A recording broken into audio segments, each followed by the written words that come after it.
नमस्कार साथियों, एक बार पुनः आप सभी का हार्दिक स्वागत अभिनंदन है। मैं हूं आपके साथ वसीम और आप देख रहे हैं आपका अपना YouTube channel study with Waseem. तो साथियों, अपन ने ग्राम सेवक वीडियो मेंस के एग्जाम की एक सीरीज शुरू की थी, जिसके अंदर हम जो टॉपिक पढ़ रहे थे वो थे भारत के राजनीतिक एवं सांस्कृतिक इतिहास के लैंडमार्क। हम जो टॉपिक पढ़ रहे थे पिछली क्लास के अंदर वो था लैंडमार्क। और इन लैंडमार्कों के अंदर मैंने दो वीडियो डाल दी है, जिसमें एक के अंदर मैंने मैप के अंदर आप सभी को अच्छे से बता दिया था कि कौन कौन से लैंडमार्क पढ़ने हैं, और दूसरे वीडियो के अंदर हमने विस्तार शुरू कर दिया था। सबसे पहले हमने दिल्ली के लैंडमार्कों की बात की थी, और दिल्ली के लैंडमार्कों के अंदर अक्षरधाम मंदिर जो है वो मैंने आपको पिछली क्लास के अंदर पढ़ा दिया था। तो साथियों, कुछ बच्चे जो है वो वीडियो को 2 या 3 मिनट तक देखकर और वीडियो को स्किप कर देते हैं, हटा देते हैं। तो भाई आप सभी से मैं यही बोलना चाहूँगा कि वीडियो पूरा देखो, क्योंकि ये आप लोगों के लिए बहुत ज़्यादा महत्वपूर्ण है। क्योंकि जो ये टॉपिक डाल रखे हैं आपके सिलेबस के अंदर, ये कोई और नहीं करवा रहे हैं। आप जो कुछ लोग ऐसे सोचते हैं बोले या क्या करवा रहा है, भाई मेरे पास में ज़्यादा कोई सुविधाएं तो नहीं है, मैं आपको अच्छा जो है वो क्वालिटी तो नहीं दे पा रहा हूँ साथ में, लेकिन जो कंटेंट है वो बहुत बेहतरीन है और आप सभी के अच्छे काम आने वाला है। और ये सब मैं आप लोगों के लिए कर रहा हूँ, मेरा इसमें कोई फायदा नहीं है, कोई बेनिफिट इसमें नहीं है। मैंने तो सिर्फ आपको इतना ही बोला था कि आप वीडियो को शेयर कर दो, मेरा वो बेनिफिट था, लेकिन आप लोगों ने नहीं किया, फिर भी मैं वीडियो बना रहा हूँ। कोई दिक्कत नहीं है, आपकी इच्छा है, अगर शेयर करना है तो करो, अगर नहीं करना है तो मत करो, लेकिन वीडियो को पूरा देखोगे तो आपके काम आएगा। ये आपके एग्जाम के अंदर यहाँ से प्रश्न आएंगे। तो आप लोगों से रिक्वेस्ट यही रहेगी कि आप लोग वीडियो को पूरा देखिए। अब आप वीडियो को अगर नहीं देखोगे, बाद में एग्जाम में प्रश्न आए और फिर आपको इस बात का एहसास होगा कि हमने ये चीजें नहीं पढ़ी थी, क्योंकि और कोई माध्यम ही नहीं है भाई। कोई आपको किसी मोड पे लेकर जा रहा है, कोई बता रहा है ये पढ़ो वो पढ़ो, लेकिन जो सिलेबस में लिखा है आप सभी को पता है, पढ़ना तो वही पड़ेगा। प्रश्न तो जहां से वहीं से आएंगे जहां जो आपके सिलेबस के अंदर दिए हुए हैं। तो मैं ज्यादा इन बातों को नहीं करूंगा, आप देखा करो, बस यही कहूंगा आप लोगों को। और अपन लैंडमार्कों की आगे बात करते हैं। पिछली क्लास के अंदर अक्षरधाम मंदिर हमने पढ़ लिया था, और आज हम लोटस मंदिर की बात करेंगे, या मैं यूं कहूं लोटस टेम्पल। आज हमारा जो अगला स्मारक है वो है लोटस टेम्पल, या मैं इसको कहूं कमल मंदिर।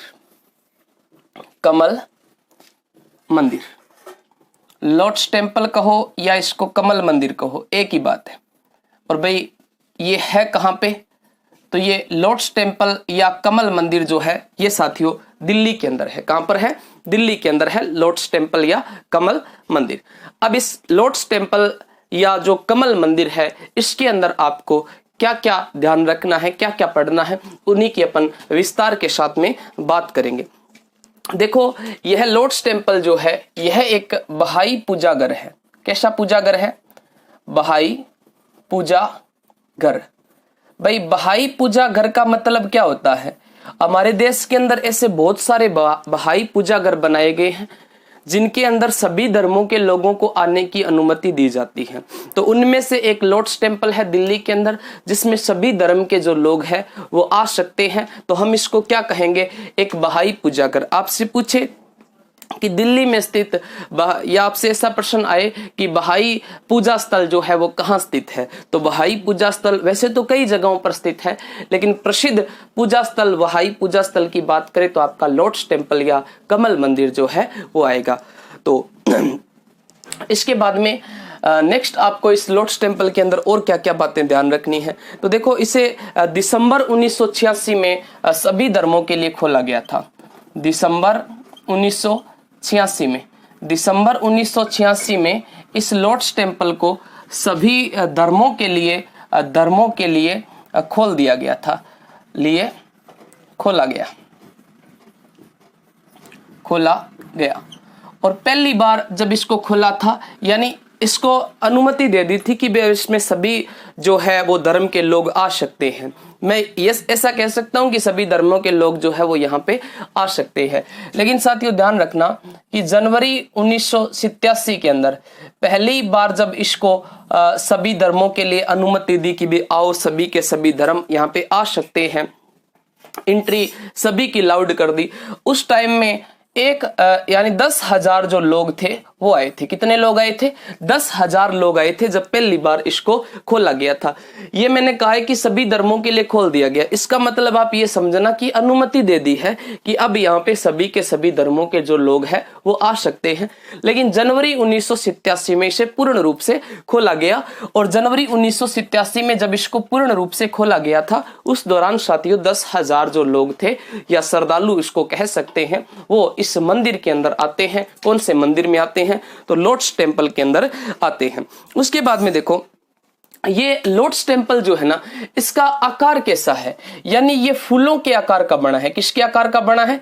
फूलों के आकार का बना है। जैसे आपने देखे होते हैं कि इस प्रकार के जो फूल होते हैं या फूल की जो पंखुड़ियां होती है, उसी अंदाज के अंदर ये मंदिर बनाया गया है। फूलों की जो पंखुड़ियां होती है, जिस प्रकार से कमल का फूल होता है तो कमल के फूल की इस प्रकार से पंखुड़ियां बनाई जाती है, उसी आधार पे उसी प्रकार ये जो आपका मंदिर है लोटस टेम्पल जो है ये बनाया गया है। तो मैं इसको कह सकता हूं कि इसकी जो आकृति है ये आकृति किसके समान है? तो साथियों इसकी आकृति जो है फूलों के समान है, और फूलों के समान आकृति होने के कारण ही ये आपका लोटस टेम्पल जो है वो अत्यधिक प्रसिद्ध है। यानी प्रसिद्ध क्यों है? तो फूलों की आकृति के कारण जो है वो ये लोटस टेम्पल प्रसिद्ध है।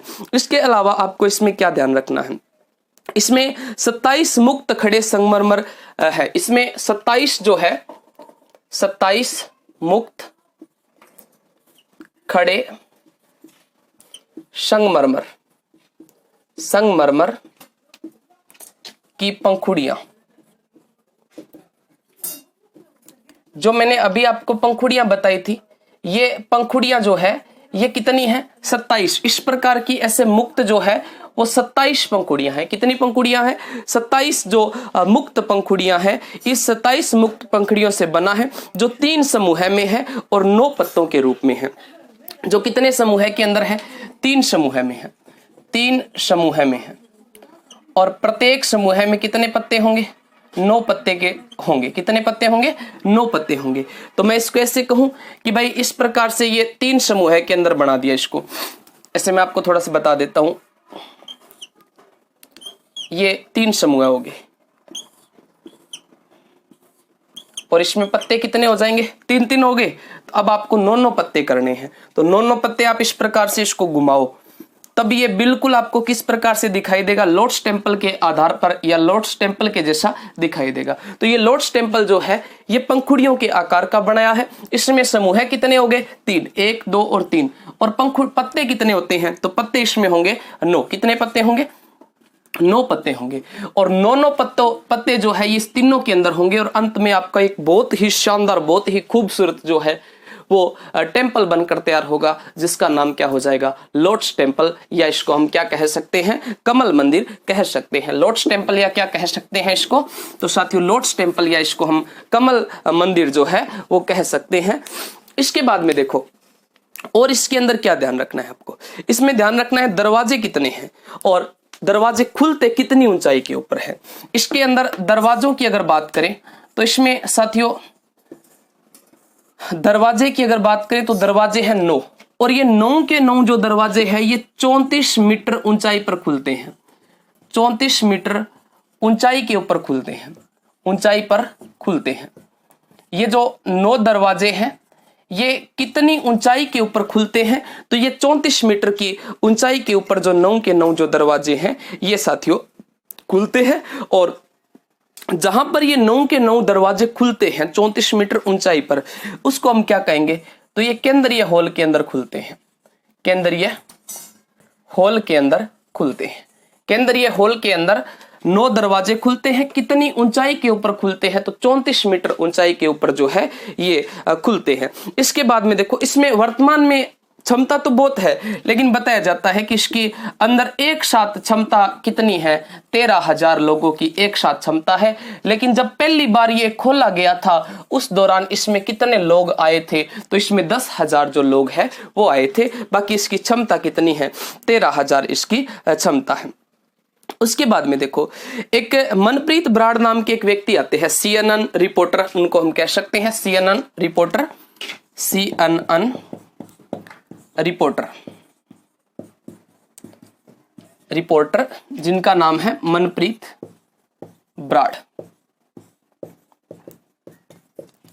ये जो मनप्रीत बराड़ है, इन मनप्रीत बराड़ जो है इन्होंने कहा था कि हमने 2001 तक जो है वो इसके अंदर यानी अचानक आने वाले लोगों की संख्या, 2001 तक अचानक आने वाले लोगों की संख्या कितनी थी, 70 मिलियन थी, 70 मिलियन थी, मिलियन। कहते हैं कि 2001 तक इन्होंने पूरी की पूरी रिपोर्ट तैयार की और बताया कि 2001 तक यहां पर अचानक आने वाले लोगों की संख्या कितनी थी, 70 मिलियन थी। लेकिन बाद में 2014 के अंदर पुनः इसके अंदर रिसर्च किया गया, रिपोर्ट तैयार की गई, तब पता चला कि 10 मिलियन 100 मिलियन जो है ये अचानक आने वाले लोगों की संख्या है। कितने मिलियन, 100 मिलियन अचानक आने वाले लोगों की संख्या है। ऐसा किसने कहा था, CNN रिपोर्टर जिनका नाम है मनप्रीत बराड़, CNN रिपोर्टर जिनका नाम है साथियों मनप्रीत बराड़। ये आपको सारी की सारी बातें जो है वो लोटस टेम्पल में ध्यान रखनी है कि ये बहाई पूजा घर है, कहने का मतलब है सारे धर्मों के लिए खुला रहता है। वैसे इसको जो अनुमति कब मिली थी सभी धर्मों के लिए ओपन करने की, तो अनुमति दिसंबर 1986 के अंदर मिल गई थी, परंतु जनवरी 1987 के अंदर 10,000 जो लोग थे वो पहली बार इसके अंदर आए थे। और ये आकृति इसकी फूलों के समान है और फूलों के समान आकृति होने के कारण ये अत्यधिक प्रसिद्ध है। इसमें 27 मुक्त खड़े संगमरमर की पंखुड़ियों से निर्मित है। इसमें 3 समूह है और 9 पत्ते होंगे, तीनों समूह के अंदर 9 पत्ते होंगे। दरवाजे कितने, 9, तो 9 पत्ते होंगे, तो दरवाजे भी कितने, 9। 34 मीटर की ऊंचाई पर केंद्रीय हॉल में खुलते हैं, केंद्रीय हॉल के अंदर खुलते हैं। CNN रिपोर्टर जिनका नाम है मनप्रीत बराड़, CNN रिपोर्टर जिनका नाम है मनप्रीत बराड़।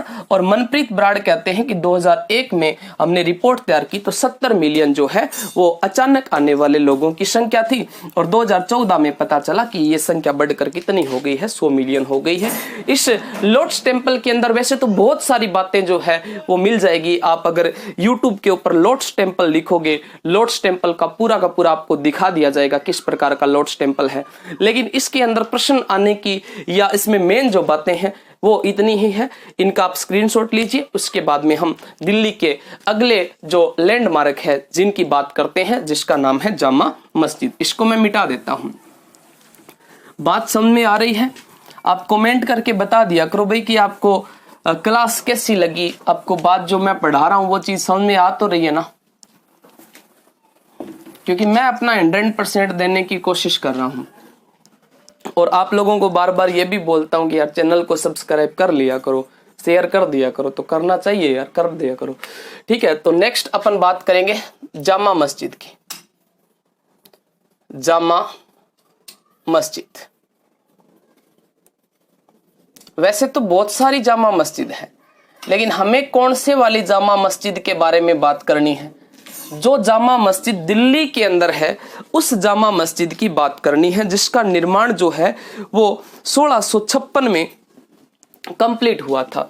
इस जामा मस्जिद का निर्माण जो है साथियों, ये कब कंप्लीट होता है? 1656 के अंदर पूर्ण हुआ था। इसका निर्माण कार्य पूर्ण कब होता है? इसका निर्माण कार्य, जामा मस्जिद का निर्माण कार्य जो है ये 1656 को पूर्ण हुआ था। परंतु ये प्रारंभ कब होता है इसका निर्माण? अगर निर्माण के प्रारंभ की अपन बात करें तो साथियों, इस जामा मस्जिद का जो निर्माण कार्य प्रारंभ होता है ये सांझा जो है ये कब करवा देता है? तो साथियों, सांझा जो था इसने 1650 के अंदर ही इसको शुरू करवा दिया था और 56 में पूर्ण हो गया था। कहने का मतलब है, आपसे पूछे कि जामा मस्जिद के निर्माण में समय कितने वर्ष का लगा था? इसके निर्माण में 6 वर्ष का समय लगा था। कौन सी मस्जिद के निर्माण में?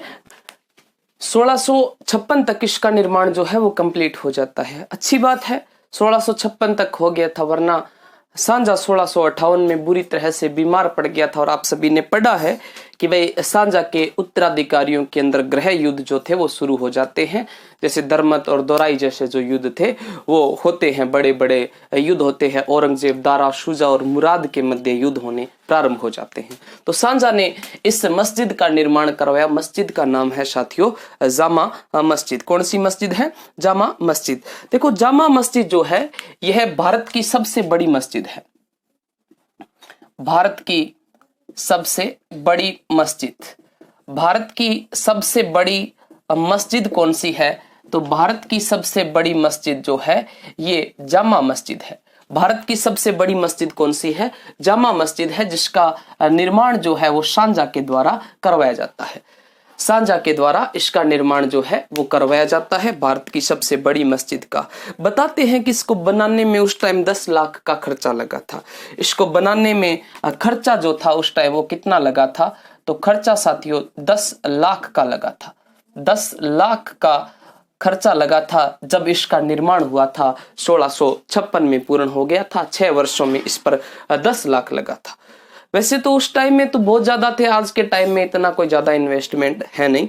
तो बाकी आप सभी को पता है कि भाई जितने भी मुस्लिम निर्माण कार्य थे उन सभी के ऊपर विवाद शुरू हो गए हैं कि भाई इनके नीचे, जैसे ताजमहल के लिए भी बताया जाता है कि ताजमहल के नीचे कोई मंदिर था। तो ऐसे करके बहुत सारी जो है वो दुविधाएं हम कह सकते हैं इनको, या हम ऐसे कहें कि भाई इन सारी जगहों के अंदर किसी ना किसी रूप में विवाद हो सकता है, क्योंकि इसका निर्माण मुसलमानों ने करवाया था। तो कुछ कई बार तो ऐसा होता है कि लोगों को ऐसा लगता है कि भाई ऐसा हो सकता था, लेकिन कई बार ऐसा भी हो जाता है, जैसे बाबरी मस्जिद वाला था तो पहले वहां पे राम मंदिर ही था, लेकिन बाद में उस पे मस्जिद बनी और मस्जिद के बाद में अभी सरकार ने पुनः जो है वो एक मंदिर का निर्माण करवा दिया है। और बाकी मुसलमानों के लिए मस्जिद के लिए एक जगह भी है, वो भी दे दी गई है। बाबरी मस्जिद के स्थान पर एक नई जगह दे दी है मुसलमानों को कि आप अपनी मस्जिद जो है इसका निर्माण इस स्थान के ऊपर करवा सकते हो। तो कुछ हद तक मैं कह सकता हूं कि ये सही निर्णय था। बाकी विवाद वाले जो मामले होते हैं, जैसे कोई मस्जिद का विवाद है, कोई मंदिर का विवाद है, कोई मकबरे का विवाद है, उस स्थान के ऊपर सरकार द्वारा कोई ऐसे स्थल बना देने चाहिए, जैसे या तो कोई शिक्षा का स्थल बना दिया, जैसे कोई गवर्नमेंट स्कूल बना दिया या गवर्नमेंट हॉस्पिटल बना दिया, जिसमें सभी धर्मों के लोग जो है वो आ जा सके, तो ऐसा कर देना चाहिए। बाकी ये मैं ऐसा नहीं कहूंगा कि मेरा सुझाव है, वैसी बात आ गई तो मैंने आपको बता दिया। तो इसको बनाने में खर्चा साथियों 10 लाख रुपए का लगा था। ये बलुआ पत्थर जो है और सफेद संगमरमर से बना है। ये बलुआ पत्थर और सफेद संगमरमर से निर्मित है। सफेद संगमरमर से निर्मित है। बाकी एक चीज तो ध्यान नहीं रखना कि सांझा अगर निर्माण करवाएगा, ताजमहल का निर्माण करवाया सफेद संगमरमर से, मकराना के संगमरमर से, तो इसमें भी सफेद संगमरमर जो लगा है वो कहां का है? मकराना का संगमरमर लगा है। मकराना के संगमरमर या सफेद संगमरमर से इसका निर्माण जो था वो करवाया गया था। किसके द्वारा? सांझा के द्वारा। बलुआ और सफेद संगमरमर से जो है ये बनाया गया है। प्रवेश उत्तर व दक्षिण द्वारों से किया जाता है। इसमें जो प्रवेश किया जाता है, प्रवेश जो द्वार है, प्रवेश द्वार जो है इनको हम कह सकते हैं, एक तो उत्तरी दरवाजा और दूसरा जो होगा साथियों ये होगा दक्षिणी दरवाजा। पूर्वी और पश्चिमी दरवाजे से इसके अंदर प्रवेश जो है वो नहीं किया जाता था। आम जनता के लिए पूर्वी और पश्चिमी जो दरवाजे थे उनसे प्रवेश नहीं किया जाता था। लेकिन पूर्वी जो दरवाजा था इसका, पूर्वी दरवाजा, ये पूर्वी जो दरवाजा है साथियों, इससे केवल कौन? बादशाह जो था ये मस्जिद के अंदर प्रवेश जो है वो कौन से दरवाजे से करेगा? आपसे प्रश्न पूछे कि जामा मस्जिद के अंदर बादशाह कौन से दरवाजे से प्रवेश करेगा? तो साथियों पूर्वी दरवाजे से प्रवेश करेगा। लेकिन आम जनता जो है ये उत्तरी दरवाजा और दक्षिणी दरवाजा जो है उसी से क्या कर पाएगी? प्रवेश कर पाएगी। लेकिन ये जो पूर्वी दरवाजा था ये केवल और केवल शुक्रवार के दिन खुला रहता था। जुम्मे के दिन जो है ये खुला रहता था, या मैं ऐसे कहूं कि शुक्रवार शुक्रवार के दिन जो है ये खुला रहता था। और आप यहां से एक बात और ध्यान रखना कि जो हजरत मोहम्मद साहब थे उन्होंने हज की यात्रा की थी, या ऐसे कहें हिजरी संवत जिसको अपन बोलते हैं, वो भी किस दिन शुरू होता है? शुक्रवार के दिन ही शुरू हुआ था, शुक्रवार के दिन ही शुरू होता है। 16 जुलाई की बात थी, 16 जुलाई और 622 ईस्वी की बात है, शुक्रवार भी था उसी दिन। तो शुक्रवार के दिन जो है ये दरवाजा जो है वो खुला रहता है। इसमें कुल वैसे मेहराब की अगर बात करें तो 11 मेहराब हैं, कुल मेहराब और कुल मेहराब जो है ये 11 हो जाएंगे। कुल मेहराब का मतलब होता है कुछ छोटे छोटे जो दरवाजे थे उनको क्या बताया गया है? मेहराब बताया गया है। वैसे आप ऐसे कह सकते हो कि ये जो दरवाजे के ऊपर बना हुआ अर्धमंडलाकार भाग होता है, दरवाजे पर बना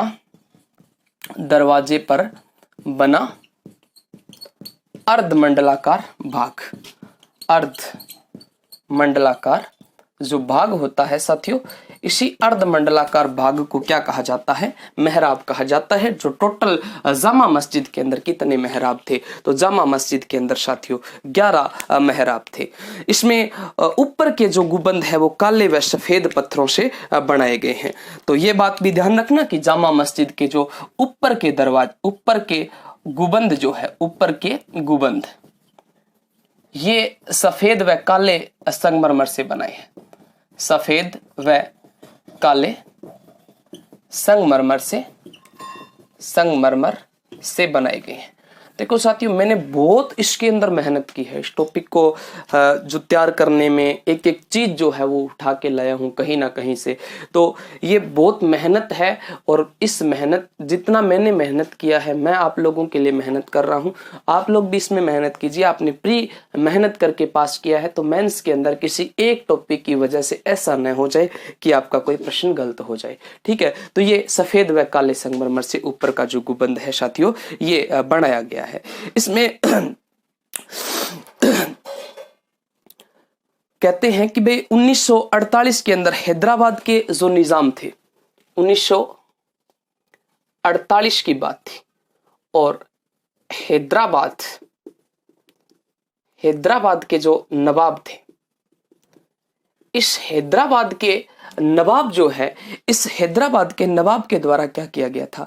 तो इस हैदराबाद के नवाब जो है, जिनका नाम हो जाएगा साथियों उस्मान अली खान।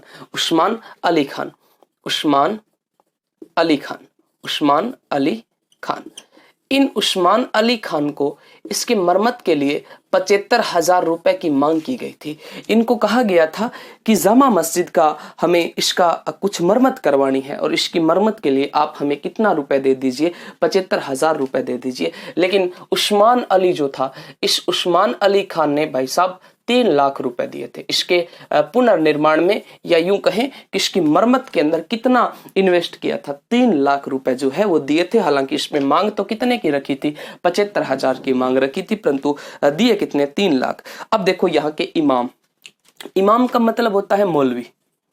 यहाँ पर इमाम कौन कौन थे? उन इमामों की अपन बात करते हैं। सबसे पहला जो 1 नंबर पे जो यहाँ का इमाम था, जिसका नाम था शाह इस्माइल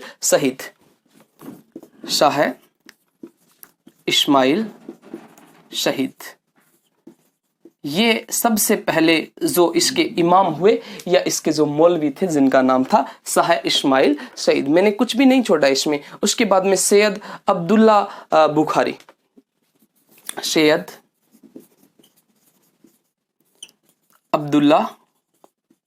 बुखारी। मैंने इसमें एक एक चीज जो है जिसमें से प्रश्न आ सकते हैं, मैं चाहता हूं कि मेरे बच्चे जो मेरे वीडियो देख रहे हैं, वो सारे के सारे बच्चे जो है वो हर एक चीज को अच्छे से पढ़ ले, ताकि उनका एक भी प्रश्न जो है वो किसी भी रूप में गलत नहीं होना चाहिए। तो पहले शाह इस्माइल शहीद थे, दूसरे सैयद अब्दुल्ला बुखारी जो थे वो बने थे, उसके बाद में सैयद अहमद बुखारी। 3 नंबर पे कौन हो जाएगा? सैयद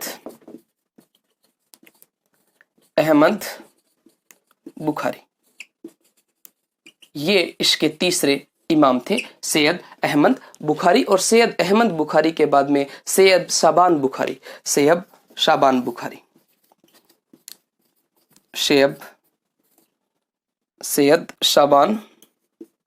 बुखारी।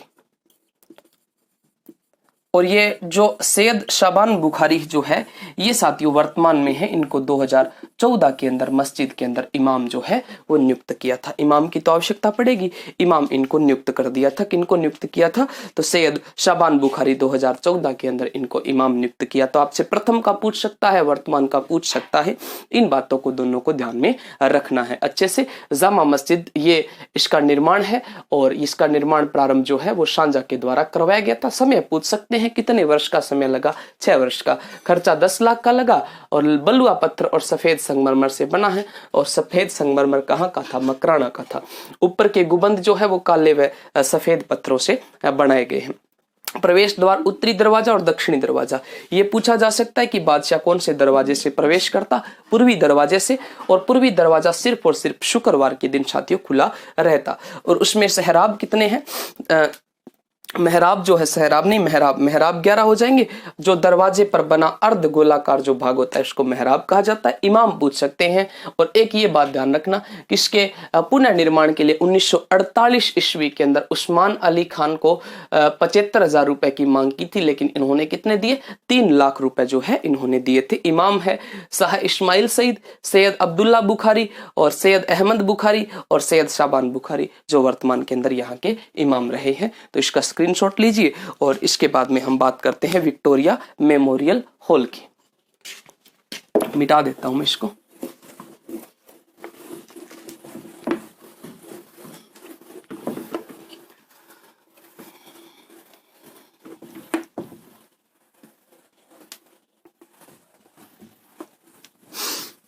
नेक्स्ट है साथियों विक्टोरिया मेमोरियल हॉल कोलकाता।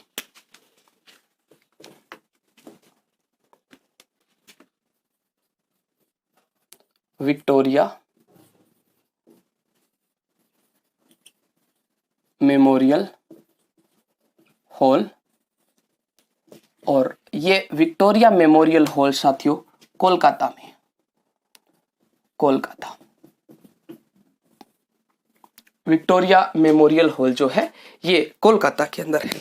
और ये किसकी स्मृति के अंदर कह सकते हैं? महारानी विक्टोरिया, जो 1858 के अंदर हमारे भारत यानी कि शुरू होता है, ब्रिटिश ताज का शासन शुरू हो जाता है, उस टाइम में महारानी जो थी जिसका नाम था विक्टोरिया। और आप सभी को पता होगा कि वे अपने राजस्थान के अंदर जोधपुर के अंदर एक सर प्रताप सिंह नाम के एक व्यक्ति हुआ करते थे।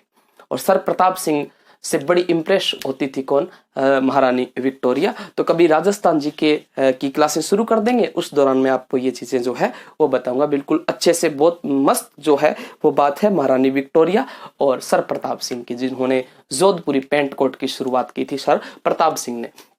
तो विक्टोरिया मेमोरियल हॉल की बात करते हैं साथियों। और ये विक्टोरिया मेमोरियल हॉल जो है ये आपका कोलकाता में है। ये है एक ब्रिटिश कालीन लैंडमार्क है, ब्रिटिश कालीन लैंडमार्क। ये बात वैसे तो आपको बताने की जरूरत ही नहीं है कि भाई ये विक्टोरिया का नाम आ गया, इसका मतलब कौन से काल का है? तो ये ब्रिटिश काल का ही होगा। तो ब्रिटिश कालीन लैंडमार्क है जिसका नाम है विक्टोरिया मेमोरियल हॉल। और ये विक्टोरिया मेमोरियल हॉल कोलकाता के अंदर है। इसका निर्माण 1906 से 1921 के बीच हुआ था। निर्माण जो है ये होता है 1906 से लेकर 1921 के मध्य। और 1906 से लेकर 1921 के मध्य महारानी विक्टोरिया के लिए, विक्टोरिया की स्मृति के अंदर कह सकते हैं, या विक्टोरिया के लिए इसका निर्माण जो कार्य है वो किया गया था। कौन से हॉल का? तो विक्टोरिया मेमोरियल हॉल जो कोलकाता के अंदर है, जिसका निर्माण 1906 से 1921 में हुआ। 1906 से एक बात और ध्यान रखना, 1921 से भी ध्यान रखना। 1906 के अंदर किसकी स्थापना होती है? मुस्लिम लीग की स्थापना। 1921 के अंदर क्या हुआ था? 1921 के अंदर वैसे तो कुछ नहीं हुआ था। 1920 में असहयोग आंदोलन शुरू हुआ था। और 1922 के अंदर 21 के अंदर हम कह सकते हैं कि गंगा सिंह के टाइम में जो वो नहर थी गंग नहर, उससे संबंधित 1921 को हम कह सकते हैं। रूपरेखा शायद इसकी तैयार हुई थी 1921 को। तो इसका निर्माण 1906 से लेकर 1921 के मध्य महारानी विक्टोरिया के द्वारा विक्टोरिया की स्मृति के अंदर किया गया था। महारानी विक्टोरिया की स्मृति के अंदर इसका निर्माण किया गया था। इसमें मुगल शैली के गुंबदों पर सार्वजनिक पुनर्जागरण काल की शैलियों का प्रभाव है। गुबंध तो कौन सी शैली के हैं? मुगल शैली के। इसमें क्या बनाए गए हैं? गुबंध। और ये गुबंध कौन सी शैली के हैं? मुगल शैली के हैं। और इनके ऊपर हमें साथ में सार्वजनिक शैली का प्रभाव देखने को मिलता है। जो ब्रिटेन की या इंग्लैंड की शैली इसको हम कह सकते हैं सार्वजनिक शैली, जिसका प्रभाव जो है वो इसके अंदर देखने को मिलता है, या फिर सार्वजनिक पुनर्जागरण शैलियों का प्रभाव जो है वो इसके अंदर देखने को मिलता है। इस विक्टोरिया मेमोरियल हॉल के अंदर क्या बनाया गया है? एक संग्रहालय बनाया है। एक संग्रहालय बनाया विक्टोरिया मेमोरियल हॉल के अंदर साथियों एक संग्रहालय बनाया गया है। इस संग्रहालय के अंदर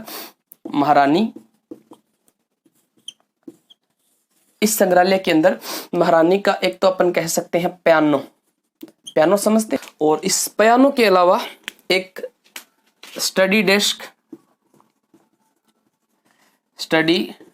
डेस्क, इसके अलावा महारानी की 3000 से भी अधिक जो सामग्रियां हैं वो इस संग्रहालय के अंदर रखी गई है। कौन से संग्रहालय के अंदर? जो आपके विक्टोरिया मेमोरियल के अंदर एक संग्रहालय बना है, उसके अंदर महारानी का पियानो, स्टडी डेस्क और 3000 से अधिक वस्तुएं जो है वो रखी गई है। इसके अलावा और इसके अंदर क्या है? यह मंगलवार रविवार प्रातः 10 बजे से लेकर 4:30 बजे तक खुलता है। मंगलवार से रविवार प्रातः 10 बजे से 4:30 बजे तक खुलता है। इसके खुलने का समय जो है ये मंगलवार से रविवार और 10 बजे से लेकर 4:30 बजे तक जो है ये विक्टोरिया मेमोरियल हॉल जो है ये खुला रहता है। कहते हैं कि 1901 के अंदर महारानी विक्टोरिया की मृत्यु हुई थी। 1901 में महारानी विक्टोरिया की मृत्यु हुई। महारानी विक्टोरिया की मृत्यु हुई और 1901 में विक्टोरिया की मृत्यु के बाद में लॉर्ड कर्जन जो थे, इस लॉर्ड कर्जन ने क्या बनाने की घोषणा की थी या सुझाव दिया था? तो इन्होंने सुझाव दिया था विक्टोरिया मेमोरियल हॉल बनाने का, और उन्हीं के सुझाव से इसका निर्माण किया गया था विक्टोरिया मेमोरियल हॉल का, क्योंकि लॉर्ड कर्जन इसका सुझाव देगा। आप सभी को पता है कि लॉर्ड कर्जन ने 1905 के अंदर बंगाल विभाजन की घोषणा की थी। बंगाल विभाजन की घोषणा कर दी थी। उस टाइम में भारत की राजधानी कौन सी हुआ करती थी? कोलकाता थी। उस टाइम में भारत की राजधानी कोलकाता थी और कोलकाता के अंदर लॉर्ड कर्जन ने क्या बनवाया था? तो विक्टोरिया मेमोरियल हॉल का निर्माण करवाया था। हालांकि लॉर्ड कर्जन ये वही आदमी है जिसने 1910-11 के अंदर एक जो है वो लॉर्ड हार्डिंग द्वितीय ने जब दिल्ली दरबार सजाया था, उस दौरान ये और इसकी पत्नी जिसका नाम था मैडम मेरी, ये दोनों वहां पर जाते हैं और इन्होंने कोलकाता के स्थान पर दिल्ली को राजधानी बनाया था। कोलकाता के स्थान पर दिल्ली को राजधानी बनाया था। बंगाल और उड़ीसा और बिहार को पश्चिम बंगाल से क्या कर दिया, या कोलकाता से अलग कर दिया था। इन्होंने ही किसका सुझाव दिया था? विक्टोरिया मेमोरियल हॉल बनाने का सुझाव दिया था। कहते हैं वेल्स के राजकुमार थे ये जो जॉर्ज पंचम है, ये कहां के राजकुमार थे? वेल्स के राजकुमार थे। जॉर्ज पंचम कहां के राजकुमार थे? वेल्स के राजकुमार। वेल्स के राजकुमार जिनका नाम था जॉर्ज पंचम, और इन्होंने सुझाव दिया था विक्टोरिया मेमोरियल हॉल बनाने का। कहते हैं कि इसमें 3 करोड़ 5 लाख का खर्चा लगा था। इसके निर्माण में 3 करोड़ 5 लाख का खर्चा लगा। विक्टोरिया मेमोरियल हॉल बनाने में कुल खर्चा कितना लगा है?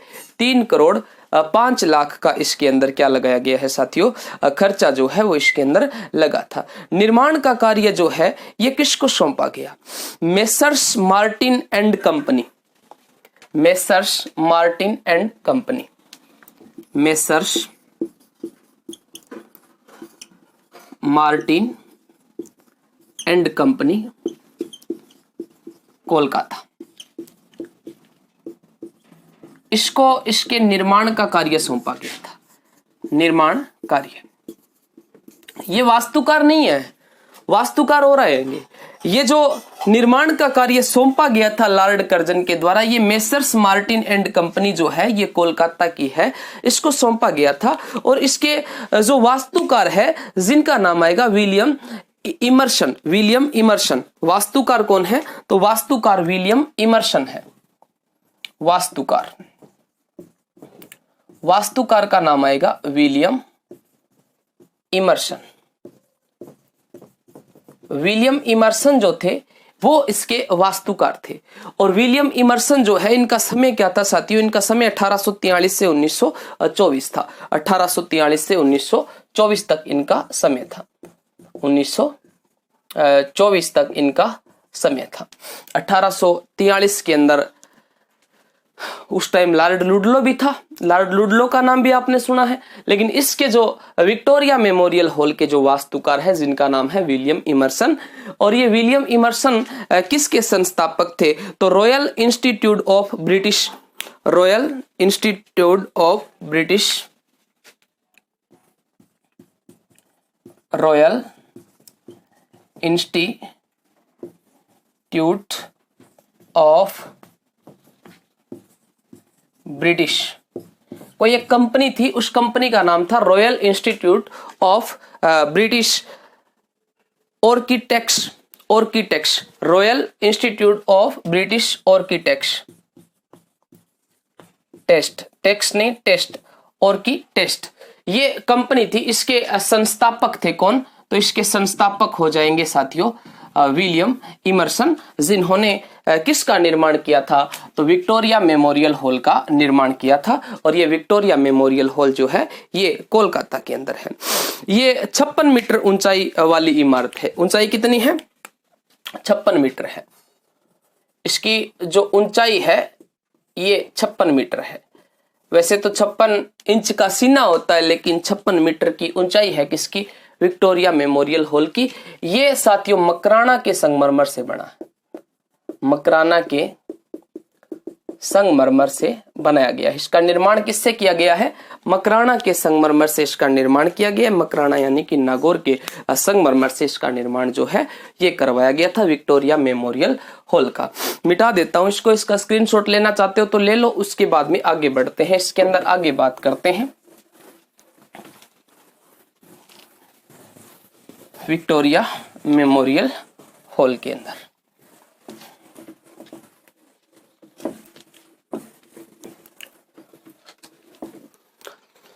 और देखो इसमें क्या ध्यान रखना है। इसके उद्यानों को लॉर्ड रेडेल जो है और डेविड पेन द्वारा डिजाइन किया था। इसके जो उद्यान है, उद्यान लॉर्ड डेडेन एंड पेन, दो अंग्रेज थे जिन्होंने इसके जो डिजाइन था जिसको तैयार किया था, इसके उद्यानों के डिजाइन को तैयार किया था। एक तो लॉर्ड रेडलेड, लॉर्ड रेडलेड और दूसरे है पेन। इन दोनों ने मिलकर इसके उद्यानों का क्या तैयार किया था, डिजाइन जो है साथियों ये तैयार किया था। और साथ में कहते हैं कि जो ये इमर्सन जिनका मैंने आपको नाम बताया था, इमर्सन का भी नाम बताया था मैंने, ये इमर्सन जो है, इस इमर्सन की इन्होंने सहायता की थी इसके निर्माण के अंदर। इमर्सन की सहायता करते हैं, इमर्सन जो था, इस इमर्सन की सहायता लॉर्ड रेडलेड और पेन जो है इन्होंने सहायता की थी। और इन्होंने साथ में क्या बनाया था, विक्टोरिया मेमोरियल हॉल का जो उद्यान है उसका डिजाइन जो है वो तैयार किया था। इसका जो केंद्रीय गुंबद है ये ऊपर विजय की देवी है। इसका जो केंद्रीय गुंबद है ना, केंद्रीय गुंबद, इस केंद्रीय गुंबद के ऊपर विजय की देवी, विजय की देवी। और अंग्रेजों की विजय की देवी का अगर नाम पूछे तो angel of victory, angel of victory, angel of victory. ये अंग्रेजों की क्या है, विजय की देवी है। और ये जो विजय की देवी है इसकी मूर्ति जो है वो स्थापित की गई है, जिसकी लंबाई 16 फीट है। ये मूर्ति है और इस मूर्ति की लंबाई कितनी है, 16 फीट। लंबाई नहीं, ऊंचाई होगी ये, इसकी ऊंचाई हो जाएगी कितने फीट हो जाएगी, 16 फीट इसकी ऊंचाई हो जाएगी। गुबंद के चारों ओर अन्य भी कई सारी मूर्तियां बनाई गई है। मान लो ये गुबंद है और इस गुबंद जो केंद्रीय गुबंद है इसके ऊपर तो ये देवी की, विजय की देवी है, और इसके चारों ओर अन्य कई सारी जो मूर्तियां हैं वो बनाई गई है, जो वास्तु से, कला से या फिर ऐसे कहें शिक्षा से संबंधित कई लोगों की जो मूर्तियां हैं वो यहाँ पर स्थापित की गई है। इसका जो गुबंद है, इस गुबंद के 4 सहायक गुबंद हैं। कितने, 4, 4 दोनों साइड में 2-2 कर दो, तो इसमें 4 जो है वो इसके सहायक गुबंद है, 4 सहायक गुबंद है। इसका जो मुख्य गुबंद है, इस मुख्य गुबंद के सहायक गुबंद कितने हो जाएंगे, 4 इसके सहायक गुबंद हो जाएंगे, 4 इसके क्या हो जाएंगे, सहायक गुबंद हो जाएंगे। कौन से हॉल के, तो विक्टोरिया मेमोरियल हॉल जो है इसका जो मुख्य गुबंद है, इस मुख्य गुबंद के 4 जो अन्य हैं वो सहायक गुबंद जो है ये भी है। और ये सहायक गुबंद जो है वो अष्टकोणीय, ऐसा कहें कि अष्टकोणीय छतरियों के रूप में बनाए गए हैं, अष्टकोणीय रूप में बनाए गए हैं। जो ये 4 सहायक गुबंद है ये अष्टकोणीय रूप में बनाए गए हैं, अष्टकोणीय रूप में बनाए हैं। अष्टकोणीय का मतलब होता है इस प्रकार से, इसको ऐसे करो, ऐसे, ये इस प्रकार से लंबाई में हो जाएंगे। तो ये अष्टकोणीय पद्धति के अंदर इसको हम कह सकते हैं बनाए गए हैं। और आप कमेंट करके एक प्रश्न आपसे पूछता हूं जो आपको कमेंट में बताना है। अष्टकोणीय मकबरा, भारत का प्रथम अष्टकोणीय मकबरा जो है ये आपको कमेंट के अंदर बताना है, कमेंट में बताना है कि भारत का प्रथम अष्टकोणीय मकबरा जो है ये कौन सा है और किसके द्वारा तैयार किया गया था। अष्टकोणीय मकबरा किसके द्वारा तैयार किया गया था। इसके बाद में देखो आगे आपको जो है वो इसके बगीचे के बारे में थोड़ा सा ध्यान रखना है। लॉर्ड विलियम बेटिक और रिपन की मूर्तियां जो है वो इसके बगीचे के अंदर लगी है। इसका जो बगीचा है, बगीचा एक तो आता है लॉर्ड रिपन, इसके बगीचे में एक तो लॉर्ड रिपन और लॉर्ड विलियम बेटिक की क्या है, मूर्तियां हैं। लॉर्ड विलियम बेटिक जिसने सती प्रथा के ऊपर रोक लगाई थी, इनकी मूर्तियां यहां पर बनाई गई है। ये साथियों आपके विक्टोरिया मेमोरियल हॉल है। कल अपन 4 मीनार की बात करेंगे। अगर आज की क्लास अच्छी लगी तो वीडियो को लाइक, शेयर और कमेंट करके जरूर बताएं। तब तक के लिए जय हिंद, जय भारत। मिलते हैं अगली क्लास में। धन्यवाद।